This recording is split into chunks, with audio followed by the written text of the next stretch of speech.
Welcome back. My name is Chris, and in this video, we're going to be taking a look at memorized transactions in NetSuite.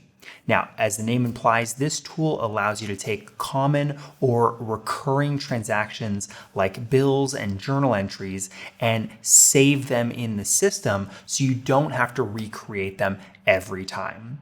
So with that in mind, let's take a look at memorized transactions. All right, so here we are in the system, and first things first, we need to create a memorized transaction based off of a transaction that already exists. So let's go to a bill that already is in the system. If I come over here to recent records, I've got a bill right here. Now I could open it up in view mode, but if you want to memorize a transaction, you actually have to be in edit mode for that. So we're going to come over here to edit. And it's going to open up this particular bill. So let's imagine for a second this is a utility bill that we get every single month. All right, well, that's something that instead of having to recreate it every single month, we'd want to have it saved as a memorized transaction. It would save ourselves a lot of time. So we've got our information here. This is just a standard bill in the system. You can see the status is paid in full. We can come into this existing transaction and come over here, again, in edit mode, hover over actions, and we now have this option, memorize. So let's open that up.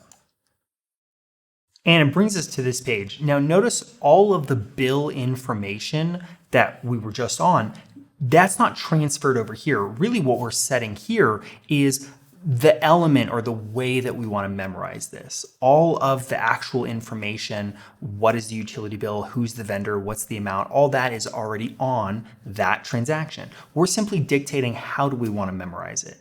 So first things first, we can name this particular memorized transaction. So we might come in here and say this is our utility bill.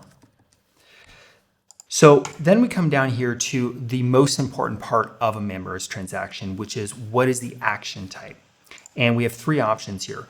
So the way this works is if we have a utility bill that's always happening, it's the same amount, it's always on the same date, it's very locked in, we feel confident about that, we could set it as automatic, meaning when that same time comes up, the following period, it's going to post that exact same transaction once again, regardless of whether it's a bill, journal entry, etc. So that would be automatic, but maybe you don't feel as confident about it. You don't want it just to run on automatic. You want it to come up as a reminder. So maybe there's going to be a slight difference in the amount. So you want it to come up saying, all right, it's the 29th of the month.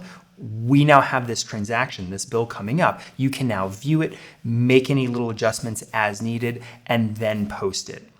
So that is the reminder option. And the third option is a template only. So this option doesn't have a recurring element. This is just a certain type of bill that comes in. So it wouldn't usually be a utility bill. This might be some kind of consulting fee that you get once in a while, or maybe a marketing charge. Well, in that instance, the basic parameters and the information for that bill, that is something you want to save. You just don't want it to be running on some kind of automatic basis. You want to save it as a template transaction that maybe 9 months in the future, you can simply pull that up and make minor adjustments to the amounts, etc., put the correct date in, and then save that transaction. So that's when you would use the template only option. So notice if I select that, if I scroll down here, I don't have any of these date options available. It's only when I set, let's say, reminder, that now I can come down here in your recurring and I can say, okay, good. When is this thing supposed to recur again? Let's say it's going to recur on the 25th of the month.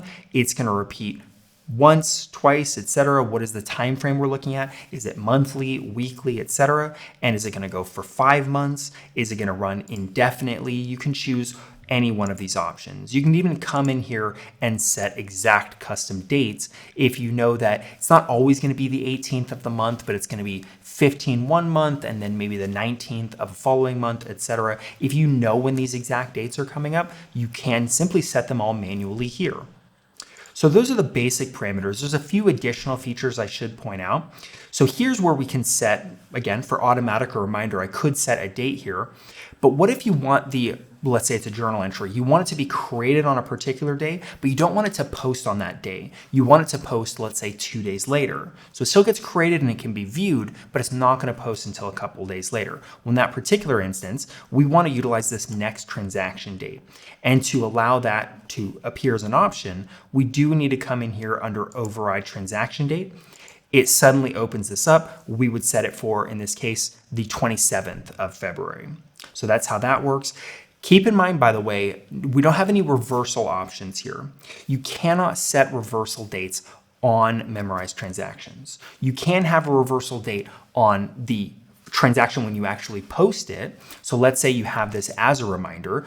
I could set, if it was a journal entry, I could set a reversal date. So let's say it's going to post on the 29th, but we do want on the 1st of the following month, we want to have a reversal occur at that time because that's when we get the actual bill come in.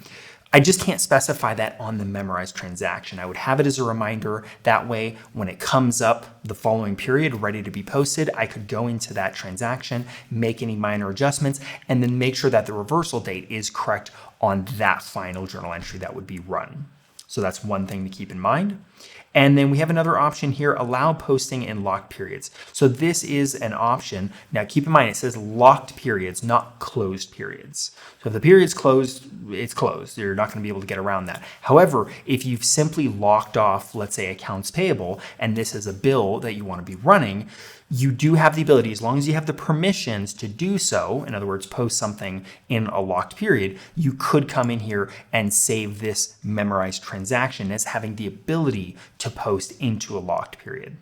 And that's really the simplicity of creating memorized transactions. Now, once you have several memorized transactions already created, you can access them. If we come under transactions, all the way down here under management, we can come in here, enter memorized transactions. Now we have two options. We can either open up the list of all memorized transactions we have, or we can click enter memorized transactions. So let's look at the list first. This list, as you could imagine, this simply shows every memorized transaction that is in the system. And you can even see the one that I just created. All right, so if you've got, let's say, 50 different memorized transactions, this is where you could come in, especially if you've got ones that are templated. You could open them up, save any particular details, post that as a bill, journal entry in any particular period, etc. This is where you can come in and get kind of command central for your memorized transactions. But let's say you want to actually enter in those transactions, especially multiple ones all at the same time. Well, here you'd have to come in and hit edit on any one particular. But if you want to enter multiple, you could either click this button or click on the button I had just shown you earlier, the enter memorized transactions button. This brings you to a slightly different page where now we can come in and select multiple at the same time, whether they might be reminders, they might be templates. We can come in here, you can filter it however you want, and hit submit on those all at the same time. So this is assuming you're not going to be making any edits to them. You simply want to submit them as they are previously saved with the reminder or the template. If you did want to edit them, you'd have to come in here, click the relevant edit on whichever transaction you want to deal with. All right, and that's the simplicity of dealing with memorized transactions in NetSuite. If you found this video helpful, please hit that like button, subscribe if you want to see more videos like this, and with all of that in mind, I hope to see you in the next video.